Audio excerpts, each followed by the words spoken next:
아담이 그의 아내 하와와 동침하매 하와가 임신하여 가인을 낳고 이르되 내가 여호와로 말미암아 등남하였다 하니라. 그가 또 가인의 아우 아벨을 낳았는데 아벨은 양치는 자였고 가인은 농사하는 자였더라. 세월이 지난 후에 가인은 땅의 소산으로 제물을 삼아 여호와께 드렸고 아벨은 자기도 양의 첫 새끼와 그 기름으로 드렸더니 여호와께서 아벨과 그의 제물은 받으셨으나 가인과 그의 제물은 받지 아니하신지라. 가인이 몹시 분하여 안색이 변하니 여호와께서 가인에게 이르시되 내가 분하여 함은 어찌 됨이며 안색이 변함은 어찌 됨이냐. 네가 선을 행하면 어찌 낯을 들지 못하겠느냐. 선을 행하지 아니하면 죄가 문에 엎드려 있느니라. 죄가 너를 원하나 너는 죄를 다스릴지니라. 가인이 그의 아우 아벨에게 말하고 그들이 들에 있을 때에 가인이 그의 아우 아벨을 쳐 죽이니라. 여호와께서 가인에게 이르시되 내 아우 아벨이 어디 있느냐. 그가 이르되 내가 알지 못하나이다. 내가 내 아우를 지키는 자니이까. 이르시되 내가 무엇을 하였느냐. 내 아우의 핏소리가 땅에서부터 내게 호소하느니라. 땅이 그 입을 벌려 내 손에서부터 내 아우의 피를 받았은즉 네가 땅에서 저주를 받으리니 내가 밭을 갈아도 땅이 다시는 그 효력을 내게 주지 아니할 것이요 너는 땅에서 피하며 유리하는 자가 되리라. 가인이 여호와께 아뢰되 내 죄벌이 지기가 너무 무거우니이다. 주께서 오늘 이 지면에서 나를 쫓아내시온즉 내가 주의 낯을 배웁지 못하리니 내가 땅에서 피하며 유리하는 자가 될지라. 물은 나를 만나는 자마다 나를 죽이겠나이다. 함께 읽습니다. 여호와께서 그에게 이르시되 그렇지 아니하다. 가인을 죽이는 자는 벌을 7배나 받으리라 하시고 가인에게 표를 주사 그를 만나는 모든 사람에게서 죽임을 면하게 하시니라. 아멘. 할렐루야. 여러분, 누군가를 죽이고 싶을 만큼 미워해 보신 적 있습니까? 내가 죽고 싶을 만큼 인생에서 낙심해 보신 적이 있습니까? 우리 인간은 본래 선한 존재일까요? 아니면 처음부터 인간은 좀 악할까요? 뭐 성선설이 맞냐, 성악설이 맞냐? 우리 청소년 때 한참 친구들하고 그런 논쟁을 많이 했었습니다. 요즘 우리 아이들도 그런 고민을 하고 있는지 모르겠습니다. 세상에 일어나는 여러 가지 사건, 사고들을 보고 들을 때마다 우리 마음 가운데 인간이 저렇게 악할 수도 있는가? 도대체 왜 그러는가? 우리 인간이 본래부터야 악했는가? 아니면 본래는 착했는데 여러 가지 못된 영향력 때문에 저렇게 악한 인간이 되었는가? 참 그런 복잡한 생각이 우리 마음을 어지럽힙니다. 근데 성경은 인간을 뭐라고 보고 있습니까? 성경은 인간을 두 가지 차원에서 이야기합니다. 첫째는 모든 인간은 하나님의 형상으로 지음을 받은 존재다. 하나님의 형상을 따라 지어졌기 때문에 그러면 하나님과 같이 선하고 의롭고 사랑을 좋아하고 아름다운 진선미의 그런 마음을 갖고 산다는 이야기죠. 그런데 또 성경은 말합니다. 그런데 모든 인간은 날 때부터 죄인으로 태어난 죄에 빠져 있는 죄인이라고 그렇게 진단합니다. 사탄의 유혹을 받고 아담과 하와가 범죄하면서부터 우리 인간은 원죄를 짊어지고 이 땅에 태어났습니다. 우리 마음에 죄의 악한 본성이 살아 있습니다. 거기다가 이 세상에는 사탄이 우리의 죄를 부추기는 그런 사탄의 역사가 있습니다. 그래서 우리 인생은 선과 악의 혼돈 속에 날마다 이렇게 죄악을 직면하며 살아가고 있습니다. 예수를 믿는 우리 성도의 삶에도 우리의 마음에도 끊임없이 죄로 인한 갈등이 있습니다. 우리가 이런 상황 속에서 오늘 가인과 아벨의 이 이야기에 가인의 후회로 우리의 죄 때문에 더 무서운 죄를 지으면서 그렇게 하나님을 떠난 인생을 살지 아니하고 죄를 이기며 승리하면서 오늘도 우리 하나님과 동행하는 그런 하나님의 백성으로 살아야 될 줄 믿습니다. 어떻게 우리가 죄를 이기며 살아갈 것인가? 오늘 함께 이 말씀을 통해서 은혜 받는 저와 여러분들이 되시기를 축원합니다. 첫째로 기억해야 될 것이 있습니다. 죄는 언제 어디서나 바로 내 앞에 있다라고 하는 사실입니다. 죄는 다른 사람의 이야기가 아닙니다. 멀리 있는 일이 아닙니다. 바로 내 앞에 있습니다. 오늘 본문을 가만히 들여다보면 처음에는 아주 행복한 이야기로 시작하고 있습니다. 아담과 하와가 첫 아들을 잉태하고 출산합니다. 얼마나 기쁘고 감격했을까요? 우리 1절 말씀을 다시 한번 읽어보실까요? 아담이 그의 아내 하와와 동침하매 하와가 임신하여 가인을 낳고 이르되 내가 여호와로 말미암아 등남하였다 하니라. 아멘. 여러분, 인류 역사 최초의 출산입니다. 아담과 하와 평생 처음 당하는 일입니다. 그런데 자기를 닮은 어린 아이가 태어났습니다. 오늘도 우리 하은이 안아보면 정말 신비하잖아요. 그런데 우리 인류가 처음으로 아이가 태어났을 때 아담과 하와가 얼마나 기쁘고 얼마나 신기하게 생각을 했을까. 그러면서 고백합니다. 내가 여호와로 말미암아 등남하였다. 하나님의 은혜로, 하나님의 축복으로, 하나님의 도우심으로 이렇게 아이를 낳았다라고 그렇게 기뻐했습니다. 그런데요, 이 놀라운 축복의 아들이 어떻게 그 가정의 비극의 주인공이 될 줄 누가 알았겠습니까? 인류 최초의 살인자가 될 줄 누가 알았겠느냐, 그 말입니다. 사랑하는 여러분, 우리가 한번 하나님의 은혜라고 고백했다고 해서 우리의 평생에 그 은혜가 계속 보장된다고 생각하시면 안 됩니다. 믿음의 가정에서 그렇게 태어났다고 해서 내가 평생 자동적으로 믿음의 길 갈 수 있는 것이 아니라는 말씀이죠. 내가 세례를 받았다고, 하나님 앞에 은혜를 받고 감사했다고, 한번 예배드렸다고 내 평생이 그렇게 보장되어 있는 것이 아니라고 하는 말씀입니다. 왜 그렇습니까? 우리 인간은 날 때부터 죄인으로 태어났고 우리의 마음에 죄의 본성이 살아있고 세상 속에는 사탄의 역사가 지금도 계속 이어지고 있기 때문에 그렇습니다. 사탄은 우리를 언제든지 노리고 있습니다. 가장 행복한 순간에도, 가장 좋은 관계 속에도, 정말 우리 인생의 최고의 그런 순간에도 죄는 우리를 노려보고 있다고 하는 사실을 우리가 잊어서는 안 됩니다. 여러분, 오늘이 무슨 날인지 아십니까? 오늘이 6월 23일입니다. 내일 모레가 6.25 한국전쟁 69주년, 그래서 오늘이 한국전쟁 69주년 기념주일입니다. 우리가 6.25 사변, 저는 그때 없었지만 그 전쟁을 경험하신 분들이 지금도 있을 거예요. 기록을 통해서 우리는 그 전쟁이 얼마나 끔찍하고 참혹했는지 몇 가지 한번 사진을 볼까요? 우리가 늘 보는 것이 저 한강의 인도교 끊어져 있는 저 다리, 그 다음에 또 저 다리에 수많은 사람들이, 저 다리는 대동강 철교랍니다. 저기를, 그 부러진 다리를 이리저리 피해가면서 피난 가는 저 행렬들. 그 다음에 사진은요, 이 전쟁으로 여기저기서 죽어갔던 수많은 사람들. 기록에 보니까요, 공식적으로 그 6.25 전쟁을 통해서 우리 남한 측에서 군인들과 그리고 우리 민간인들을 합해서 사망한 사람의 숫자가 약 50만 명, 실종자가 약 40만 명, 부상자가 67만 명으로 나와 있습니다. 북측은 우리보다 더 많은 피해를 봤답니다. 사망자가 92만 명, 실종이 77만 명, 부상당한 사람이 182만 명. 그때 우리 남북한의 인구가 3천만이 채 안 됐을 텐데요, 500만이 넘는 수많은 사람들이 죽거나 다치는 그런 끔찍한 전쟁이었습니다. 또 다음 사진을 보실까요? 이거는 폐허로 변한 서울 시내의 모습입니다.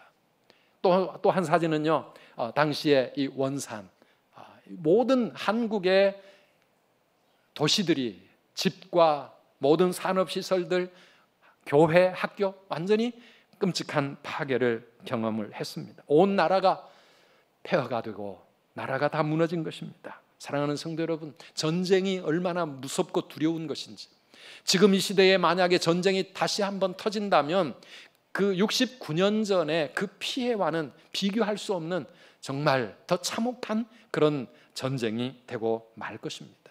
우리 6.25 다시 한번 우리 앞에 맞이하면서 나라와 민족을 위해서 기도하지 않으면 안 되겠다. 하나님이 지켜주지 아니하면 정말 남북관계 언제 버튼 한번 누르면 이 땅은 핵 전쟁의 도가니에 빠지게 되고 수많은 사람들이 죽어갈 텐데, 우리 자녀들, 우리 후손들이 살아야 할 이 아름다운 땅이 그런 끔찍한 전쟁터로 변하지 않도록 우리가 하나님 앞에 기도해야 되지 않겠습니까? 69년 전에 절했던 땅에 이와 같은 축복이, 이러한 풍성한 은총의 땅으로 변한 것, 하나님 은혜인데 이 땅에 다시는 전쟁의 참혹한 일이 일어나지 않도록 우리 하나님 앞에 더 많이 기도하는 저와 여러분들이 되어야 될 줄 믿습니다. 가인과 아벨 사건, 우리 6.25도 바로 그런 사건입니다. 형제가 형제를 죽이는 거예요. 이 끔찍한 일은요, 그런데 언제 어디서라도 일어날 수 있는 사건입니다. 우리 삶 곳곳에, 가정에서, 친구 관계 속에서, 그리고 또 정치, 노사관계, 우리나라 사회 곳곳에서, 학교 강당에서, 또 우리 심지어는 교회 안에서도 얼마든지 일어날 수 있는 그런 무서운 일이 바로 이 가인과 아벨의 이야기입니다. 우리 남북 관계 말할 것도 없습니다. 왜 그렇습니까? 7절 말씀을 우리 함께 읽어보시길까요? 내가 선을 행하면 어찌 낯을 들지 못하겠느냐? 선을 행하지 아니하면 죄가 문에 엎드려 있느니라. 우리 하나님 말씀입니다. 너희가 선을 행하지 아니하면 죄가 문 앞에 엎드려 있다. 너의 인생, 너의 마음, 너의 삶에 바로 코앞에 죄가 웅크리고 있다. 이 죄는 마치 먹잇감을 사냥하기 위하여 덤벼들 듯 웅크리고 있는 맹수의 그 모습으로 표현되어 있습니다. 죄가 우리 문 앞에, 내 앞에 있다는 것입니다. 그래서 우리는 날마다 죄의 유혹과 죄의 도전 속에서 살아가고 있습니다. 그런데요, 오늘 이 가인과 아벨의 이 사건은요, 예배를 드리다가 예배 때문에 일어난 사건이라고 하는 사실이 우리에게는 더 큰 충격으로 다가오지 않겠습니까? 가인과 아벨이 자라나면서 가인은 농사를 짓는 농부가 되고 아벨은 목축업을 하는 사람이 되었습니다. 세월이 지나서 그들이 성인이 되었을 때 하나님 앞에 제사를 드리고 있습니다. 우리 3절, 4절 말씀을 같이 읽어보실까요? 세월이 지난 후에 가인은 땅의 소산으로 제물을 삼아 여호와께 드렸고 아벨은 자기도 양의 첫 새끼와 그 기름으로 드렸더니, 하나님께 제사하고 있습니다. 얼마나 귀하고 축복된 일입니까? 그런데 왜 그들이 하나님께 제사를 드렸겠습니까? 하나님 은혜가 감사해서 농사를 짓고 소출을 거두고 양을 치고 목축을 하면서 하나님께 감사하는 마음으로 하나님께 제사를 드리고 있습니다. 우리도 감사하는 사람이 되어야 되겠죠. 우리 다음 주가 6월 마지막 주일이고 우리 2019년 상반기를 보내면서 저희 교회도 맥주 감사주일로 지키려고 하고 있습니다. 농사를 짓든 목축을 하든 사업을 하든 직장을 다니든 우리가 가정에서 가사를 하든 자녀를 양육하든 우리 학생들 공부를 하든 무엇을 하든지 간에 내가 지금 이렇게 하고 있을 수 있는 게 얼마나 큰 하나님의 은혜인가 생각하면 우리 하나님께 감사하게 됩니다. 한 주간을 보내면서도 하나님이 내 생명, 내 건강을 지켜주셨고 우리 가정을 평강으로 인도해 주셨고 그리고 우리의 생업과 우리 학업을 지켜주셨다. 하나님께 감사할 일이 얼마나 많습니까? 지금 여기 앉아 예배 드릴 수 있다는 것, 여기 이렇게 서서 말할 수 있다는 것, 이 모든 것들이 다 하나님의 기적과 은혜를 우리가 누리며 사는 것 아니겠습니까? 그래서 하나님의 그 은혜를 우리가 깨닫게 되면 하나님께 매일매일 감사할 수밖에 없어요. 범사에 감사할 수밖에 없는 것입니다. 오늘 여기에 함께 모여 드리는 이 예배도 하나님 주님의 은혜와 사랑 감사합니다. 나를 구원해 주신 그 은혜 감사하고 한 주간도 나와 함께 하신 그 사랑 감사하고 우리 하나님께 감사의 고백으로 드리는 예배가 되어야 될 줄 믿습니다. 그런데 문제는 이 예배의 순간조차도 죄가 바로 우리 앞에 웅크리고 있다라고 하는 사실입니다. 가인과 아벨이 하나님께 제사를 지냈는데 가인의 제사를 하나님이 받지 않으셨습니다. 왜 가인의 제사를 안 받으셨을까? 그건 우리 다음 주일 말씀에서 함께 나누려고 생각하고 있습니다. 그런데 하나님을 찾고 하나님께 제사하는 그 거룩한 순간에 가인의 마음에 분노가 차고 있습니다. 하나님을 향하여, 아벨을 향하여 분노하는 마음, 원망하는 마음, 시기와 질투가 그 마음의 어두움으로 가득 채웠습니다. 사랑하는 여러분, 예배의 순간조차도 우리가 죄에 삼켜질 수 있다는 사실을 우리는 알아야 합니다. 그래서 항상 정신을 차리고 하나님 앞에 깨어 있어야 하는 겁니다. 예배를 드렸는데도 가인은 나가서 자기 아우 아벨을 죽입니다. 끔찍한 죄를 짓습니다. 사탄이 끊임없이 그 마음에 누군가를 미워하게 만들고 죽이고자 하는 그런 큰 죄악을 부채질하고 있는 것이죠. 사랑하는 성도 여러분, 오늘 우리가 하나님 앞에 나와 예배 드릴 때 우리가 살기 위해서는 이 예배하는 이 시간, 하나님 앞에 나온 이 시간, 우리 마음속에, 내 삶 속에 있는 모든 죄악을 하나님 앞에 내어놓고 내 마음의 악한 생각, 또 상한 마음, 그리고 누군가를 미워하는 마음, 더러운 생각들 하나님 앞에 다 내려놓아야, 그래야 우리가 하나님 앞에 살아갈 수가 있습니다. 그렇지 못하면 예배하는 이 순간도 우리의 마음에는 죄악이 가득 차고, 죄는 나를 삼키고 사탄은 나를 죄악의 길로 끌고 갈 수 있다는 사실 앞에 우리는 정신을 바짝 차려야 합니다.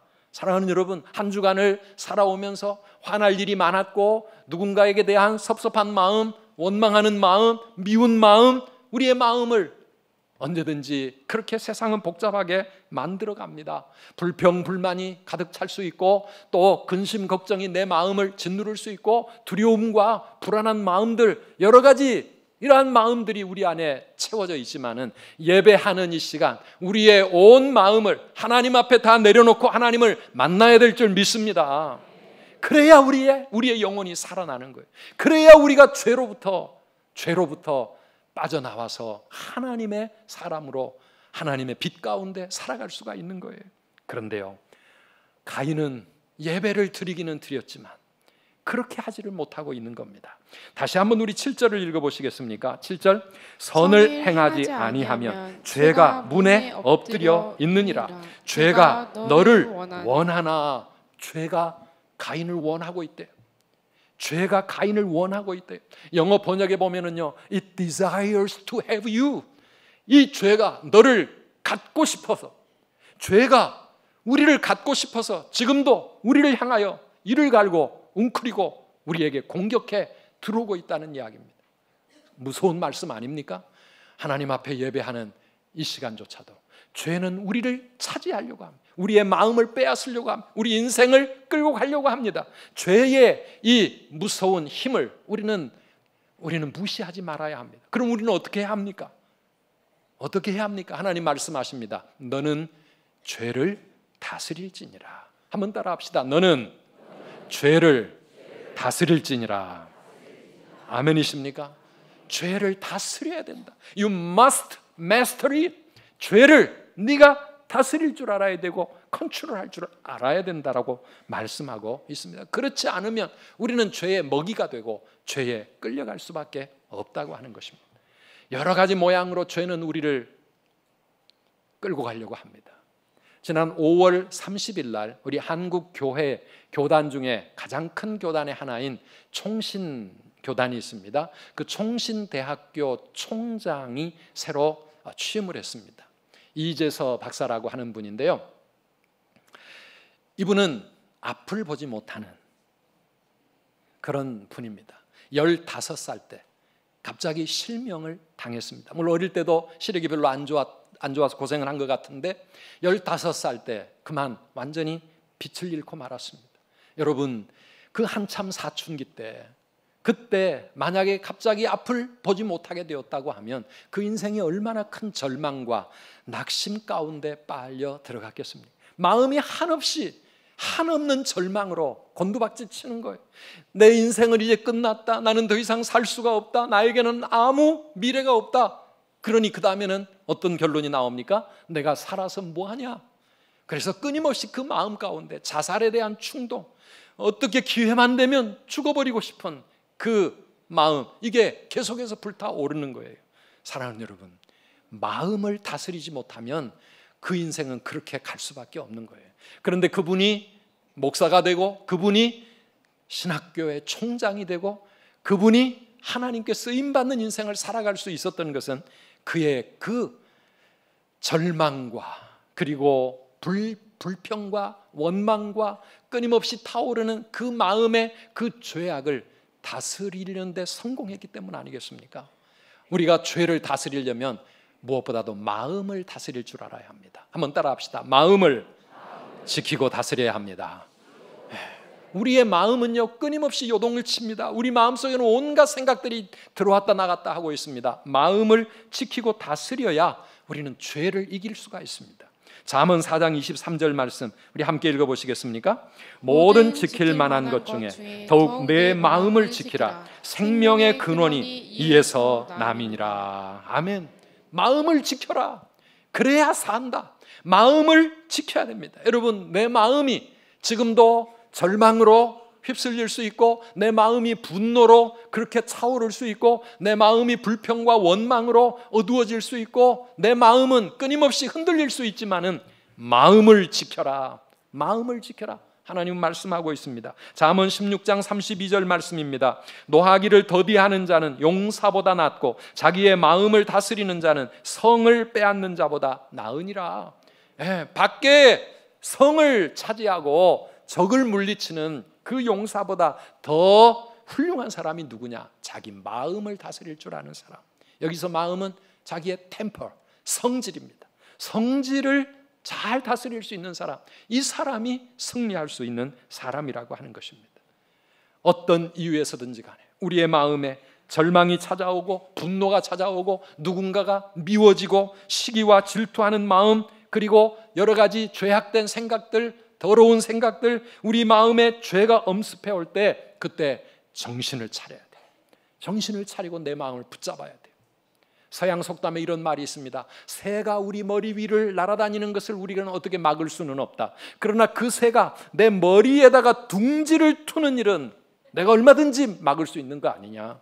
우리 마음속에 낙심하는 마음, 미워하는 마음, 여러 가지 죄악된 마음들이 끊임없이 내 마음을 왔다 갔다 할 수 있지만은 인간이기 때문에 때로는 화도 나고 때로는 마음으로 여러 가지 악한 생각할 수 있지만은, 그러나 그 생각이 내 마음에 둥지를 틀고 자리를 잡게 하지는 말아야 된다는 것이죠. 그건 우리가 쫓아야 됩니다. 그죠? 새 쫓아야죠. 쫓아내야죠. 쫓으면 둥지 못 틉니다. 사랑하는 성도 여러분, 우리의 마음을 지켜 나가야 합니다. 그래서 죄를 다스리라고 하는 것입니다. 아까 말씀드렸던 그 이재서, 이분은 다행히 고3 때 부흥 집회를 통해서 하나님의 말씀을 통해 하나님을 만납니다. 그리고 자신을 향한 하나님의 뜻이 뭔가 있다고 하는 그 믿음을 가지고 하나님을 붙잡기 시작을 할 때 그 어둠이 물러갑니다. 자신의 인생에도 뭔가 비전이 있고 꿈이 있다. 하나님이 나와 함께 하시면 이 절망을 이기고 승리할 수 있다. 그 아이의 마음속에 그런 새로운 빛이 들어오기 시작했던 거예요. 그래서 그분의 인생 저렇게 하나님 앞에 쓰임 받는 거예요. 저는 그분이 총장이 되었다고 할 때 저는 그분에 대해서 개인적으로는 잘 몰라요. 그런데 총장으로 취임할 때 총신대 교수, 총신대가 좀 그동안 꽤 복잡했거든요. 그런데 모든 교수들이 만장일치로 그분을 총장으로 추대를 했대요. 생각해 보면 그냥 성공을 세상적으로 한 것이 문제가 아니고 많은 사람들에게 인정받고 존경받는 분이 되었다고 하는 거.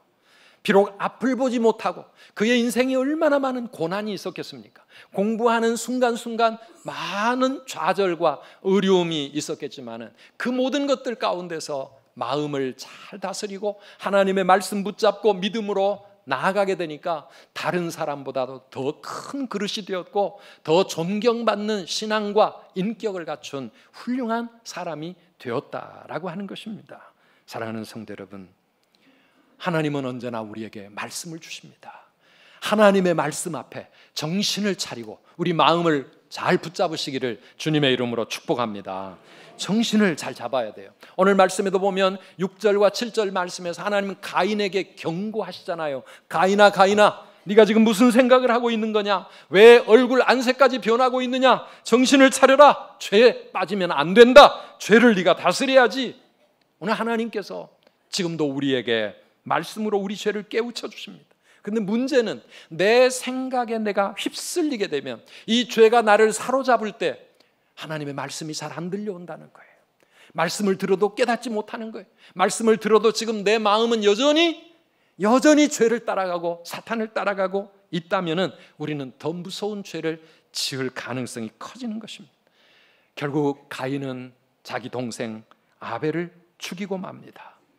그가 아울을 죽이는 살인자가 되었을 때 하나님은 다시 한번 가인에게 회개할 기회를 주시며 말씀으로 찾아오십니다. 그게 9절과 10절 말씀입니다. 우리 같이 읽어보실까요? 여호와께서 가인에게 이르시되 내 아우 아벨이 어디 있느냐? 그가 이르되 내가 알지 못하나이다. 내가 내 아우를 지키는 자니이까. 이르시되 내가 무엇을 하였느냐? 내 아우의 핏소리가 땅에서부터 내게 호소하느니라. 자기는 모른대요.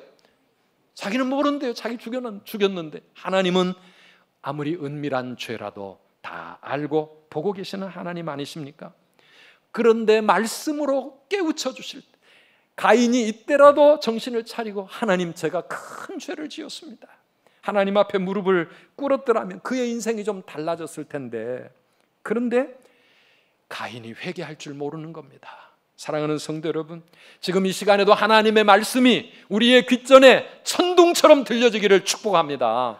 말씀이 우리의 죄악을 깨우치고 내 마음을 경고할 때 정신을 차리고 하나님 앞에 회개하면 사는 겁니다. 죄 짓기 전에 경고의 말씀 앞에 우리가 하나님 앞에 다시 말씀 붙잡고 정신 차렸더라면 그런 무서운 죄를 안 지을 수 있었을 것이고, 또 우리가 연약해서 죄를 지었다 할지라도 하나님이 또 말씀하시면 그때라도 하나님 앞에 무릎 꿇고 회개하면 우리에게 살 길이 열리는 것인데, 여러분, 베드로가 예수님을 모른다고 부인하고 저주하고 맹세하고 다시는 예수님께 돌아갈 길이 없어진 것처럼 그렇게 완전히 예수님을 배반하고 떠나간 것 같지만, 닭울음 소리 앞에 베드로의 마음에 주님의 말씀이 생각날 때 베드로가 그때라도 주님 앞에 울며 통곡하며 회개하니까 하나님은 그의 인생을 다시 새롭게 변화시켜 주시고 예수님이 회복시켜 주시고 주님의 신실한 사도로 평생을 아름답게 쓰임받는 복된 인생 살아갈 수 있지 않습니까? 우리가 언제든지 하나님의 말씀 앞에 깨닫고 회개하면 우리에게 하나님은 살 길을 열어주시는 줄 믿으시기를 바랍니다. 지옥에 누가 갑니까? 죄를 지은 사람이 지옥 가는 게 아니에요. 그러면 다 지옥 가야 돼요. 그런데 회개할 줄 모르는 사람이 지옥 가는 겁니다. 회개할 줄 모르기 때문에. 사랑하는 성도 여러분, 가인은 회개 대신 하나님께 오히려 대항합니다. 내가 내 아우를 지키는 사람입니까? 나는 모릅니다. 결국 하나님께 형벌을 받지만 그 형벌이 무겁다고 형벌만 불평 원망하고 하나님을 떠나 어둠 속에 방황하는 그런 인생이 되고 맙니다. 12절 말씀에 보면은 너는 땅에서 피하며 유리하는 자가 되리라 그랬습니다. 영어로 보면 You will be a restless wanderer. Restless wanderer 뭡니까? 안식이 없는 영원한 방랑자의 인생을 살아가게 된다라고 하는 말씀입니다. 그렇습니다. 하나님 앞에 돌아오지 않으면, 우리의 죄악에 빨려 하나님을 떠나가면 우리는 이 땅에서 안식을 찾지 못하는 방랑자의 인생을 살아갑니다. 지금도 가인의 후예들이 그런 인생을 살아가고 있는 것입니다. 사랑하는 성도 여러분, 우리가 가인의 후예로 살지 아니하고 죄를 이기며 살려면 어떻게 해야 합니까? 한번 따라 합시다. 내 연약함을 인정하고 주님을 의지해야 합니다. 그렇습니다. 나의 연약함을 인정해야 합니다. 나는 어쩔 수 없는 인간이구나. 죄에 사로잡히면 내 힘으로 죄를 이기고 나아갈 수도 없고, 사랑하는 성도 여러분, 내 약함을, 내 한계를 우리가 인정하면 우리는 다른 사람의 도움을 요청할 수 있습니다. 내 마음이 여러 가지 문제로 힘들고 내 마음이 어두움으로 가득 찰 때 누군가의 여러분이 도움을 찾아봐야 합니다. 그런데요, 사람을 잘 만나야 되죠. 어떤 사람은 우리의 죄악을 더 부채질해 가지고 더 큰 죄를 짓게 만드는 사람도 있어요. 우리를 하나님께로 나아가게 해줄 수 있는 그런 나를 정말 사랑하는 분들, 그런 분들을 도움을 받으시면 좋아요. 부모님들이나 또 믿음의 선배들을 찾아가셔야 합니다. 사랑하는 여러분, 죄나 사탄의 권세는 생각보다 강력합니다. 그래서 로마서 7장을 보면 사도 바울이 그렇게 성령 충만하고 하나님께 헌신된 사람이지만 바울의 마음속에도 끊임없는 죄의 이 무서운 힘을 그는 느끼고 살아갑니다. 우리 로마서 7장 21절 이하의 말씀 같이 읽어보실까요? 그러므로 내가 한 법을 깨달았노니 곧 선을 행하기 원하는 나에게 악이 함께 있는 것이로다.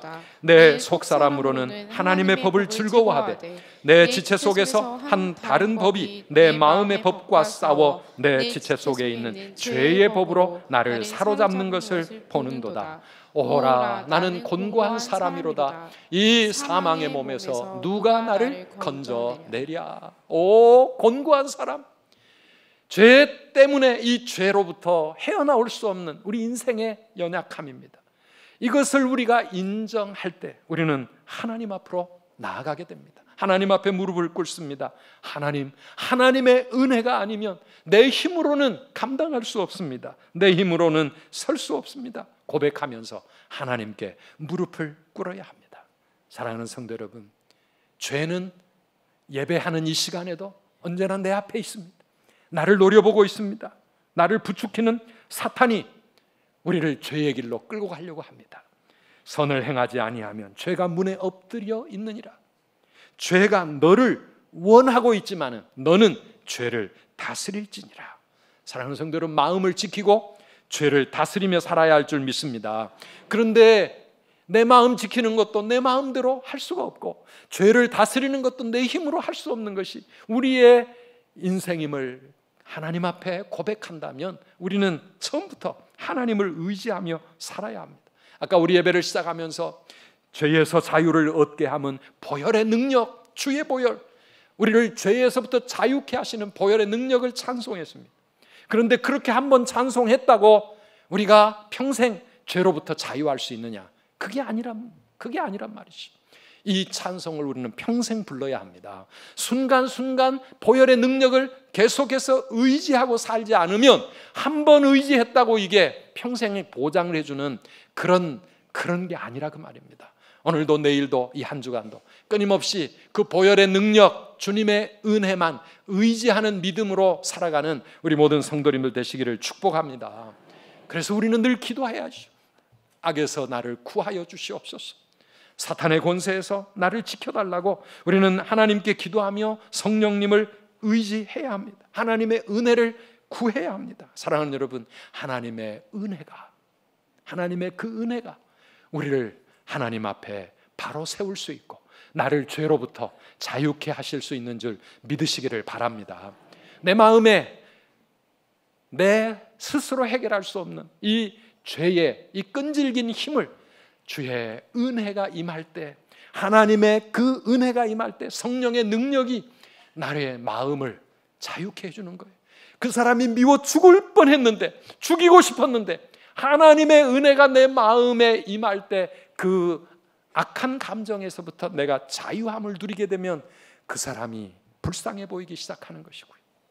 죄에 빠져가지고 헤어나올 줄을 못하고 중독되어 그 죄를 떨치지 못하고 인생의 죄의 노예가 되어 그렇게 몸부림치는 그런 사람이라도 하나님의 은혜가 우리의 마음에 임할 때에 그 은혜가 나를 자유케 해주시고 나를 그 마음에서부터 그 끈질긴 죄의 유혹으로부터 내 마음을 지켜주실 줄 믿습니다. 그럼 우리는 하나님의 은혜 아니면 설 수 없는 사람들입니다. 이 시간 우리 함께 찬양하면서 그 하나님의 은혜를 사모하십시다. 내 마음을 바꾸어 주시고 나를 새롭게 해주시고 내 마음에 새 마음을 주시옵소서. 그 은혜 아니면 나는 설 수 없습니다. 예, 찬양하겠습니다.